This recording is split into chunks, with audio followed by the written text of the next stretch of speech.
Good morning student, let's continue our class. देखिए, इससे पहले हमने चैप्टर हाफ रीड कर लिया था, उसका नेक्स्ट पार्ट अब हम कंटिन्यू करते हैं। The clocks tick down. Tick tick की जो आवाज़ होती है क्लॉक से, यानी कि जो चलती है, जब वो टिक टिक की जो आवाज़ आती है उसको कहते हैं tick down. The clocks tick down. घड़ी की टिक टिक चालू थी। रे कामली, कामली का होता है शांतिपूर्वक या फिर आराम से। Road another message. रे ने आराम से शांति से रोट लिखा एनदर दूसरा मैसेज संदेश को। Have you came to pick up a clock और वॉच। वो मैसेज क्या था? Have you come to pick up, क्या तुम आए हो टू पिकअप लेने के लिए, अ क्लॉक एक दीवार घड़ी, और वॉच जो हाथ में पहनते हैं वो घड़ी। तो देखिए यहाँ घड़ी, क्लॉक तो होती है जो दीवार पे रहती है वो वाली, और वॉच होती है जो हम हाथ में पहनते हैं, कलाई में पहनते हैं, रिस्ट वॉच उसे कहते हैं। Then he pointed to the loan board. तब ही पॉइंटेड, उसने इशारा किया, to the loan board. Loan board की तरफ लोन होता है कर्जा वगैरह कुछ लेना, पैसे उधार लेना। फील्ड विद हैंगिंग क्लॉक, जो दीवार घड़ी से भरी हुई थी, एंड पॉकेट वॉचेज, और हाथ की घड़ी से। He was not a pound broker. Pound broker होता है साहूकार, यानी कि जो पैसे देता है कुछ चीज़ों के बदले में। वह कौन नहीं था? साहूकार नहीं था। कौन? रे नहीं था साहूकार। बट लेकिन एट द सेम टाइम, लेकिन इस समय हम कह सकते हैं at the same time could not से, लेकिन वह जब ज़रूरत होती थी वह मना नहीं करता था। Note to the needy people, ज़रूरतमंद लोगों को। Who place their old watches, जो रखते थे अपनी पुरानी घड़ियों को, और क्लॉक दीवार घड़ियों को, बिफोर हिम उसके सामने। For anything they could get, और जो कुछ भी वह प्राप्त करना चाहते थे उसके लिए। ही लोन्ड मोर देन ही शुड, वह उन्हें जितना उन्हें उधार देना चाहिए उससे अधिक कहीं देता था। They would be there when the owners wanted them back, और वह उन्हें क्या कर देता था? वापस कर देता था। वैन, तब, द ओनर, जो स्वामी है उस घड़ी का, वांटेड चाहता था, दैम उन्हें बैक वापस। At the same price he had paid, जितना प्राइस उसने चुकाया उस रेट पर, विद नो इंटरेस्ट, बिना किसी ब्याज के। Then the older man seem to feel a little easier.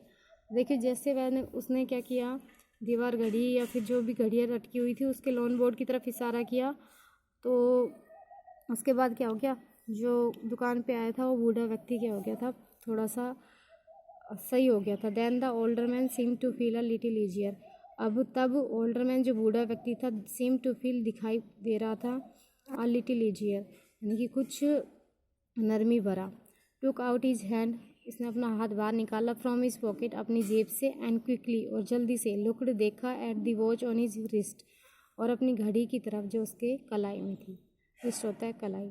How much will you give me for this, इस के लिए तुम मुझे कितना दोगे? How much will you give, इसके लिए कितना दोगे? मी, मुझे, फॉर दिस, इसके लिए।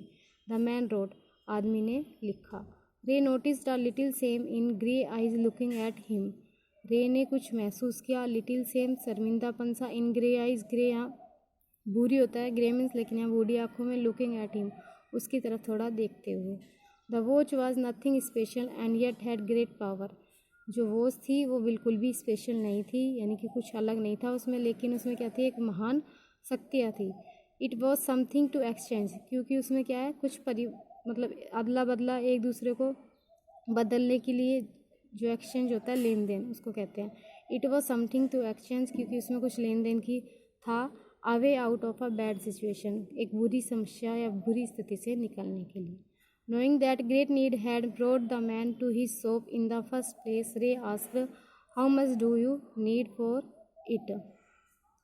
वह जानता था, knowing the great need, वह जानता था great need जब अधिक जरूरत होती है, had brought, एक वह लाया है, the man, एक व्यक्ति, to his shop at in the first place, उसकी जगह, यानी कि एक ज़रूरतमंद लोग को ही जो है आवश्यकता ने उसकी शॉप पर यानी कि दुकान पर लाया है। रे आस्क, रे ने पूछा, how much do you need for it, इसके लिए तुम्हें कितने की ज़रूरत है? The reply came back on the note pad, और नोट पैड पर रिप्लाई वापस आया या उत्तर आया, वट एवर इज वर्थ, जितनी इसकी कीमत है। रे reached into his cash box, रे अपने कैश बॉक्स की तरफ बढ़ा, गले की तरफ बढ़ा। पुल आउट अ $50 नोट, और अपना $50 का नोट निकाला, एंड पास्ड, और उसे सरका दिया इनटू द मैंस हैंड, आदमी की हथेली में, हाथ में। एज दी सुक हैंड, जैसे ही उन्होंने हाथ मिलाना मतलब जैसे ही इन्होंने हाथ मिलाया, रे looked into the man eyes, रे ने आदमी की आंखों में देखा। दे सीम टू से, जैसे कि वह कह रहा हो थैंक यू, धन्यवाद। They both knew the watch was not worth that much, वे दोनों जानते थे कि जो वॉच थी, घड़ी थी, वो इतने रुपए की नहीं थी। बिफोर टर्निंग टू लीव, जाने से पहले, द मैन रोट, आदमी ने लिखा, I will be back to pick it up as soon as I can, मैं इसे जल्दी ही लेने आऊँगा जितना जल्दी हो सके। मैरी क्रिसमस, क्रिसमस की शुभकामनाएं। The little story ended on the half hour, जो छोटी सी कहानी थी वो आधे घंटे में समाप्त हो गई। With the clock string all together, सभी घड़ियों के एक साथ बजने के साथ में। The time pieces which has been looked on silently at all the while rang out the time with such feeling that even Ray thought he could hear them, जो टाइम पीसेज, जो अलार्म क्लॉक थी, which had been looking, जो दिखाई दे रही थी, on silently, बिल्कुल शांत, all the while, उसी समय, रैंग आउट, बज उठी, the time which such feeling, जैसे कि वह महसूस कर रहा हो, even Ray thought he could he here them, कि वह सोच रहा हो कि वह उन्हें सुन सकता है। Their sweet musical message was filled with hope, उनका मीठा और संगीत में जो संदेश था वो आशा से भरा हुआ दिखाई दे रहा था, वो पता है आशा। The timeless message of peace on earth, कभी ना ख़त्म होने वाला संदेश, ऑफ पीस ऑन अर्थ, पृथ्वी पर शांति, गुडविल टूवर्ड ऑल, दूसरों के प्रति भला, वॉज फेल्ट, महसूस किया जाता है, बाय द थ्री मैन, उन तीन व्यक्तियों के द्वारा, who stood in the old clock shop, जो उस बूढ़े व्यक्ति की या फिर पुरानी घड़ियों की दुकान पर खड़े थे। देखिए इस चैप्टर का सेंस क्या है कि हमें जितना हो सके उतना गरीब और ज़रूरतमंद लोगों की क्या करनी चाहिए, अगर हम एबल हैं तो हमें क्या करनी चाहिए, मदद करनी चाहिए। इस चैप्टर का सेंस सिर्फ यही है। बाकी इस चैप्टर के बाद, ये चैप्टर आपका कंप्लीट हो गया, इसके बाद हम करेंगे इसके क्वेश्चन आंसर नेक्स्ट वीडियो में। Thank you.